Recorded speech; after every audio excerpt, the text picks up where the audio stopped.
Before she was a monster, she was a mother. Before she haunted the night, she prayed for the chance to bring life into the world. In one small village, a single woman's devastating loss would give birth to a terror that has plagued a nation for centuries.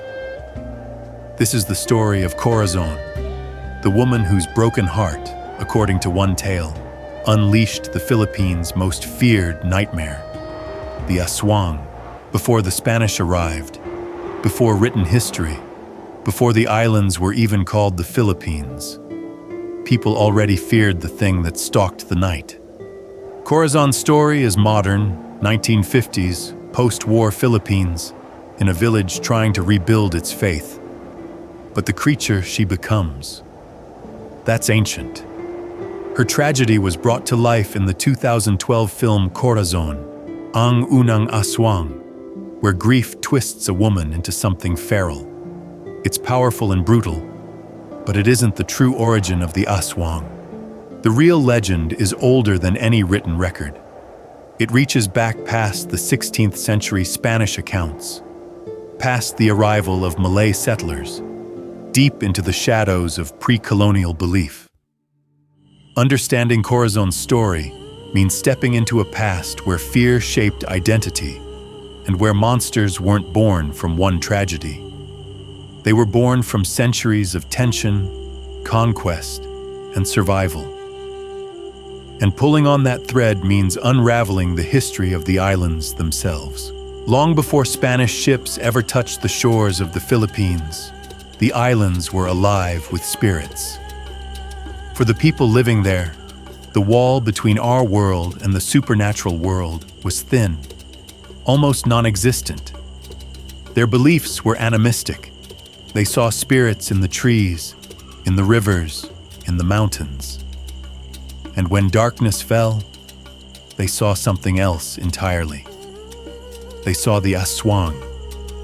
The earliest written accounts come from the 16th century Spanish colonizers, who called the Aswang the most feared creature in all Filipino folklore. But these weren't new stories they were hearing. The belief likely traveled with Malay settlers as far back as the 13th century, who carried their own tales of similar creatures with them. The word Aswang itself isn't one thing. It's an umbrella term for a whole host of shape-shifting, evil beings that are hard to pin down. It's part vampire, part witch, part ghoul, and part were-beast, all rolled into one terrifying package. These creatures were seen as the opposite of everything Filipino culture valued. Where family was sacred, the Aswang would hunt its own relatives. Where modesty was a virtue, some Aswang were depicted as grotesquely lewd. They were chaos, lurking just beyond the firelight of the village. And their favorite prey, the target that appears in the stories again and again, from the oldest tales to the newest ones, is always the most vulnerable among us. Pregnant women and their unborn children. The thing you have to understand is that the Aswang isn't a single monster. It's a legion. It's a whole category of nightmares, and each one has its own horrifying specialty. For example, in Capiz province, they'll tell you the Aswang are everywhere. In Manila, some dismiss it as provincial superstition. But in the mountains of Mindanao, well, that's a whole different story. Maybe the most famous is the Manananggal, often appearing as a beautiful woman during the day. At night, her body betrays her. She sprouts huge, leathery wings and brutally severs her upper torso from her legs, leaving her bottom half standing there as she takes to the sky. She hunts from above, using a long, needle-thin tongue to sip the very heart from a fetus, right from its mother's womb. Then there's the Tik-Tik, or wak-wak, named for the sound that announces its presence. A sound that lies. People describe them as strange, bird-like monsters that stalk you from the rooftops. But they're clever. The Tik-Tik sound they make actually gets fainter the closer they get. luring you into thinking you're safe right before they strike. Imagine hearing that sound outside your window, soft, distant, fading, and knowing that means it's right above you. And then there are the ones that stay on the ground. The Sigbin is said to walk backward with its head hanging low between its hind legs, looking like some freakish, hornless goat. It hunts you from your own shadow, waiting for a chance to suck your blood. And of course, there are the Aswang that are like werewolves, often taking the shape of a massive black dog that melts into the darkness as it hunts for human flesh. Finally, you have the Aswang in its simplest form, a witch, vampire, or a ghoul.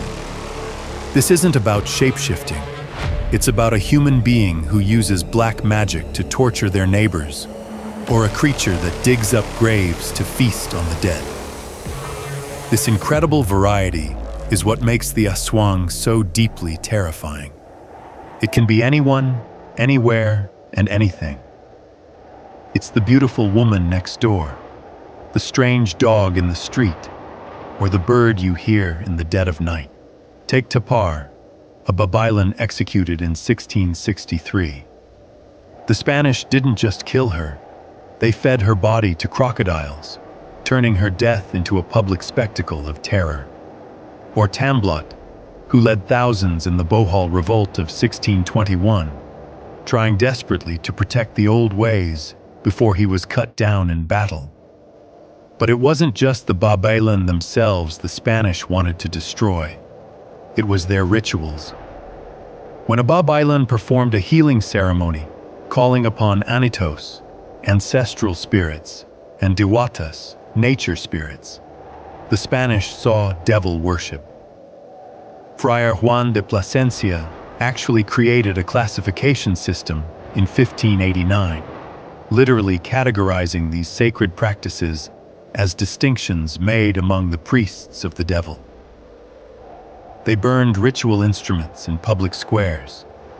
They turned spirit communication into evidence of witchcraft, and they replaced centuries-old healing traditions with Catholic sacraments, erasing an entire spiritual worldview in the process.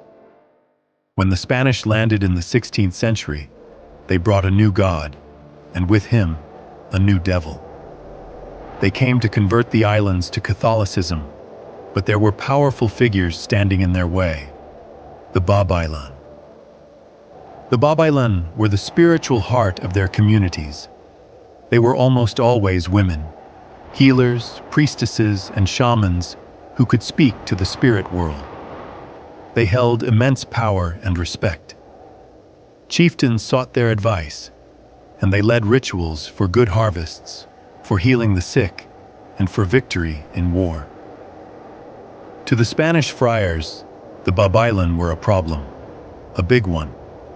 Their power came from the very beliefs the colonizers were trying to destroy. So, a campaign began. Not of words, but of demonization. They didn't need to invent a monster. They just needed to point to one and give it a target. They weaponized it. They started labeling the Babaylan as witches, twisting their healing remedies into black magic and their connection to the spirit world into a pact with the devil. The woman who once safely delivered babies was rebranded as the monster who devoured them. The priestess who communed with nature became a demon who consorted with evil. By painting the most respected women in society as the most feared monster in folklore, the Spanish systematically tore down the old world, replacing native beliefs with their own religion and a new patriarchal order. It was a calculated act of cultural destruction. The Aswang, once a symbol of primal chaos, now became a weapon used to hunt powerful women and erase a culture's identity. Picture a village in the 1600s, a healer tending to a feverish child, a priest watching from the shadows, waiting for a moment to call her a witch. Desperately, she finally gives birth, but the baby is stillborn. The loss completely shatters her. After the stillbirth, the whispers didn't stop. They got louder. Every doorway, every prayer meeting, her faith in a God who would grant her a miracle only to snatch it away crumbles, and her sanity crumbles right along with it. She runs into the forest, clutching the body of her dead child, and in a moment of pure, hopeless madness, she consumes its remains. It's the point of no return. She becomes something feral, a creature of the night, hunting the children of the very people who scorned her. Her tragedy didn't just break her heart.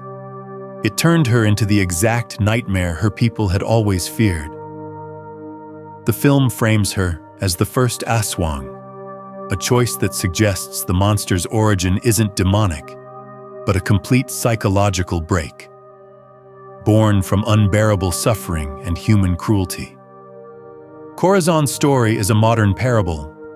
It shows how a community, through its own fear and judgment, can end up creating the very monster it's afraid of. She wasn't born evil, she was a victim of loss, a victim of a cruel society, and a victim of a faith that she felt had abandoned her. Her transformation is a symbol for how trauma, when it's left to rot in isolation, can become something truly monstrous. In the modern era, the Philippines has taken the aswang back. It's no longer just a weapon of colonial oppression. It's been embraced as the national monster, a uniquely Filipino icon you see everywhere in movies, TV, and books. The aswang is a complicated symbol. It represents the shadows of pre-colonial beliefs that refuse to die, a dark mirror reflecting the anxieties of a nation still figuring out its own identity. And in many parts of the Philippines, the fear of the aswang is still very, very real. It's the story that keeps kids inside after dark and makes people look twice at a strange dog or a quiet neighbor. But it's also something more. It's a vessel for cultural memory, a story that has survived centuries of change and oppression. The aswang is a monster, yes, but it's their monster. From the ancient spirits of the forest, to the demonized priestesses of the Spanish era, and to the tragic, heartbroken figure of Corazon, the aswang has changed its shape over and over again. It adapts to reflect the fears of the time, whether that's the chaos of the wild, the threat of a powerful woman, or the devastating power of personal trauma. The story of the aswang shows us that monsters rarely come from nowhere. They're forged in the fires of human experience, in loss, in fear, and in the cruelty we show each other. The legend of Corazon, even though it's fiction, captures this perfectly. Her tragedy birthed a nightmare because her humanity was ripped away. The aswang survives not just because it's scary, but because it reflects a deep, unsettling truth about the darkness that can be found both outside of us and within. Many of you have shared stories about Japanese yokai and Latin American legends in the comments. Now I want to hear about Southeast Asian folklore. What monsters from your culture deserve the deep dive treatment? Every country has a monster hiding in the dark. What's yours? Tell me in the comments. And if you want to explore more nightmares from around the world, subscribe and hit the bell. We have more legends waiting in the shadows.